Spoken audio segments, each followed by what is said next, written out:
I'm Miss Lowton and I'm the head of MFL here at Seaford. We offer French and Spanish. You can do one language or you can do both. Why would you choose to do a language at GCSE level? The UK does need people with decent language skills for trade, for business, for transport, for tourism. It's useful to know a little about our nearest neighbours. They're not that far away. It's also useful for future studies, going on to university. Some students choose to spend a year abroad to further develop their studies, and having the language skills does help you to integrate better with the students abroad.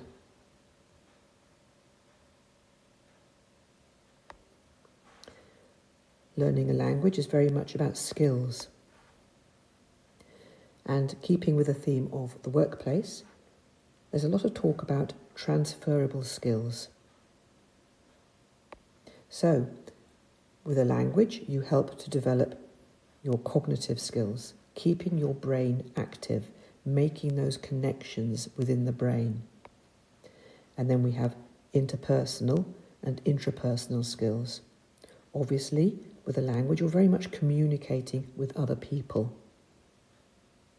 So it's very much a personal basis there. The benefits of learning a language are many. They are a life skill. You will learn French or Spanish when you're younger, and you will never really forget it.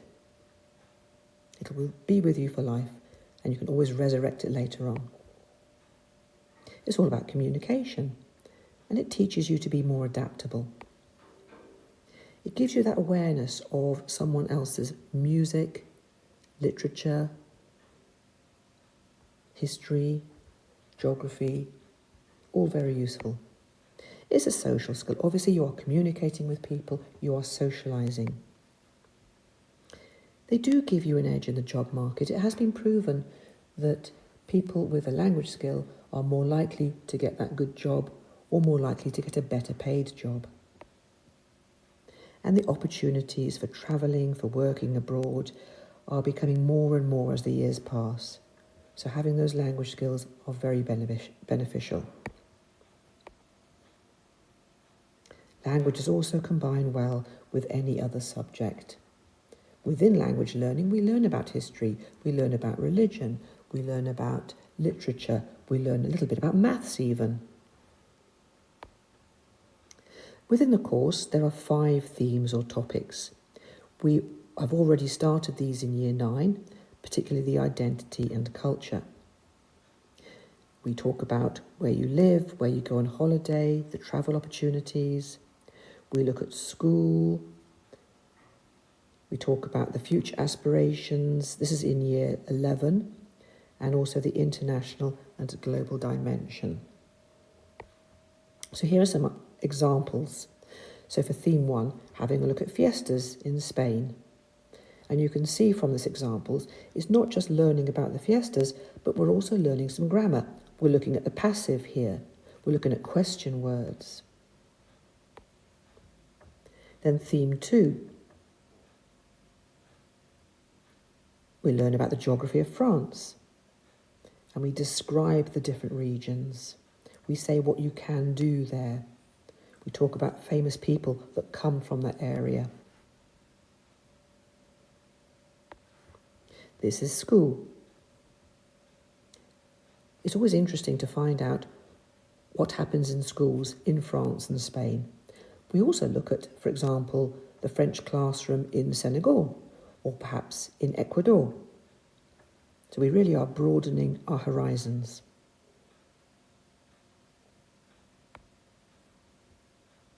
And then thinking about the future. This we do in Year 11, which is at the same time that we're really pushing the students to think about their next steps. What are they going to do after GCSEs and A-levels? What do they hope to do as regards jobs or just life's choices? So here we have the vocabulary for taking a gap year, getting married, doing voluntary work, doing an apprenticeship.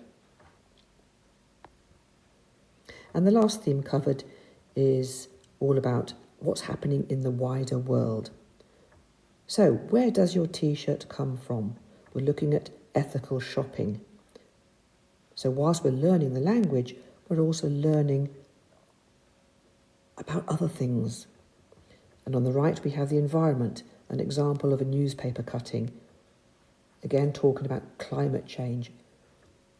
Obviously, a big topic these days. Okay, so the skills that we are working with and assessing are listening, speaking, reading and writing. And the expectations within this, you have to learn the vocabulary. You have to learn and practice the grammar.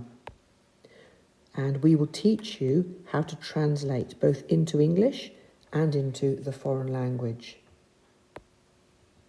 We also have a look at some literary text. I'm only talking about a paragraph or two, so it's not a whole book, but it gives you a bit of an insight into the literature within the language. And the assessment, again, is each of those 4 skills: listening, speaking, reading, writing, all equally balanced. So what makes a successful MFL pupil? You have to have a go. Speak. It doesn't matter if you get something wrong. Try and communicate. People really appreciate it when you put in a bit of effort. It's a bit of a challenge. So therefore, it's got to be interesting, hasn't it? You need to be able to work independently. As I said, you need to learn the vocabulary and you need to practice the grammar. And a lot of that has to be done on your own. Patterns in language, very linked to maths. So, conjugating the verbs, recognising adverbs and adjectives by the endings of the words. If you're good at patterns, you should be good at languages. You have to be able to talk. And again, as I said, it doesn't matter if you make a mistake, just have a go. Do you appreciate other ways of life? So, Spanish music, French films, French food, etc. It is hard work. You do have to put the time in. But then anything worthwhile is, and you're going to have to work for all of your GCSE subjects. Where will it lead you? Well, you could do an A-level in French or Spanish. You could go on to do a language degree. You could even pick up a new language at university because you will have the language skills necessary. You could combine it with other subjects at university. And then the opportunities within the workplace, well, it's endless really. I've just given you a few ideas here.